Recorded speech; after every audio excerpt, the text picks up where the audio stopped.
397 கோடி மெகா ஊழல், செந்தில் பாலாஜி தப்பிக்கவே முடியாது. சிபிஐ வசம் முக்கிய ஆவணம். முன்னாள் மின்துறை அமைச்சராக இருந்த செந்தில் பாலாஜி பதவிக்காலத்தில் நடந்ததாக கூறப்படும் 397 கோடி ரூபாய் அளவிலான முறைகேடு குற்றச்சாட்டுகள் தற்போது சிபிஐ விசாரணைக்கு மாற்றப்பட்டுள்ளன. இந்த உத்தரவை சென்னை உயர்நீதிமன்றம் பிறப்பித்துள்ளது. இந்த வழக்கை விசாரித்த நீதிபதிகள், மாநில அரசு மற்றும் அதிகாரிகள் இந்த விவகாரத்தில் எடுத்த நடவடிக்கைகள் குறித்து கடுமையான அதிருப்தியை வெளிப்படுத்தியுள்ளனர்.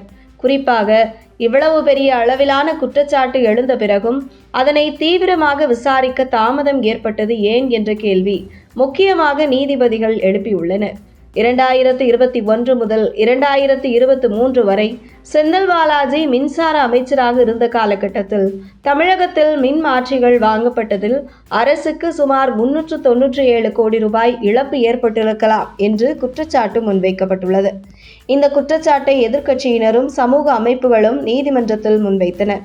அவர்கள் டெண்டர் நடைமுறைகளில் வெளிப்படைத்தன்மை இல்லை என்றும், திட்டமிட்ட முறையில் அரசுக்கு நிதி இழப்பு ஏற்பட்டிருக்கலாம் என்றும் சுட்டிக்காட்டினர்.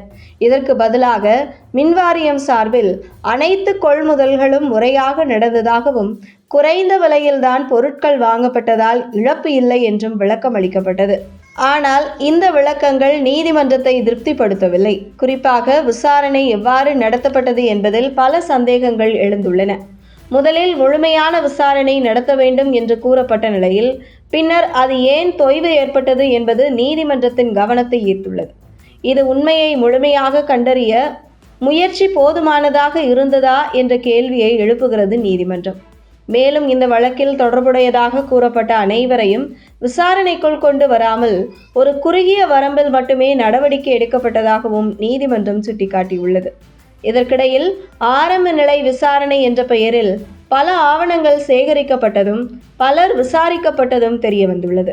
இவ்வளவு தகவல்கள் இருந்த போதும் வழக்கு பதிவு செய்யப்படாதது ஏன் என்ற கேள்வியும் எழுந்துள்ளது. இந்த அனைத்து சூழ்நிலைகளையும் கருத்தில் கொண்டு எந்தவித சந்தேகமும் இல்லாமல் உண்மையை வெளிக்கொணர சுயாதீன அமைப்பு விசாரணை அவசியம் என்று நீதிமன்றம் முடிவு செய்துள்ளது. அதன்படி இந்த வழக்கை சிபிஐக்கு மாற்றி விசாரிக்க உத்தரவிடப்பட்டுள்ளது. மேலும் சம்பந்தப்பட்ட அனைத்து ஆவணங்களையும் 2 வாரங்களுக்குள் ஒப்படைக்க வேண்டும் என்றும், மாநில அரசு மற்றும் மின்சார வாரியம் முழுமையாக ஒத்துழைக்க வேண்டும் என்றும் கூறப்பட்டுள்ளது. இந்த நிலையில் இந்த முறைகேடு குற்றச்சாட்டுகள் எவ்வளவு உண்மை, இதில் யார் யார் தொடர்புடையவர்கள், நிர்வாக தவறுகளா அல்லது திட்டமிட்ட செயல்களா என்பதற்கு சிபிஐ விசாரணையில் பதில் கிடைக்கப் போகிறது. அதே நேரத்தில் நீதிமன்றம் ஒரு முக்கியமான விளக்கத்தையும் அளித்துள்ளது. இந்த உத்தரவு குற்றச்சாட்டுகள் நிரூபிக்கப்பட்டு விட்டன என்பது அல்ல, உண்மையை கண்டறிய சுதந்திரமான விசாரணை அவசியம் என்பதற்காகவே இந்த நடவடிக்கை எடுக்கப்பட்டுள்ளது.